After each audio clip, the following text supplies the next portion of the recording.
గంగమ్మ మధ్యవర్తిత్వానికి పరశురాముడు రథం దగ్గరికి వచ్చి భీష్మాచార్యుల వారిని దింపి కౌగలించుకుని, నాయనా ఎంత ధర్మానికి నిలబడ్డావురా, నువ్వు మోహనాస్త్రం ఉంది కాబట్టి నేను పడిపోదును, కాబట్టి నీ చేతిలో ఓడిపోయానని పుత్రాదిచ్చేత్ పరాజయం, నా శిష్యుడితో చేతిలో ఓడిపోయిన సత్కారాన్ని పొందాను నేను, నిన్ను చంపగలిగిన వాడు ఒక్కడే, నరనారాయణులలో ఒకడైనటువంటి కృష్ణుడి పక్కనున్న అర్జునుడే భవిష్యత్తులో పడగొడతాడు తప్ప అన్యులకు సాధ్యం కాదని భీష్ముడి దగ్గర తన యొక్క యుద్ధ ఓటమిని అంగీకరించి తిరిగి వెళ్ళిపోతూ అంబవంక చూసి, నేను చెయ్యగలిగినంత చేశాను, ఇక నేను చేయగలిగిన ఉపకారం లేదు, నువ్వు చేసేది నువ్వు చేసుకో అన్నాడు.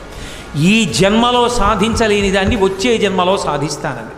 ఆ తర్వాత మళ్ళీ పెద్ద తపస్సు చేసింది, సుబ్రహ్మణ్యేశ్వర స్వామి వారిని ఆరాధించింది, పరమశివుడు ప్రత్యక్షమయ్యాడు, మగపిల్లవాడుగా పుట్టింది, ఆడపిల్లగా మారింది, శిఖండి అయింది, అర్జునుడు రథానికి ముందు నించుంది, మగాడిగా పుట్టి ఆడదైంది కాబట్టి ఆమెను చూస్తే బాణం వేయినన్నాడు, ధనస్సు బాణాలు కిందకి దింపేశాడు, ఒళ్ళంతా బాణాలు కొట్టేశారు, కొట్టేస్తే భీష్మాచార్యుల వారు కింద పడిపోయారు రథంలోంచి.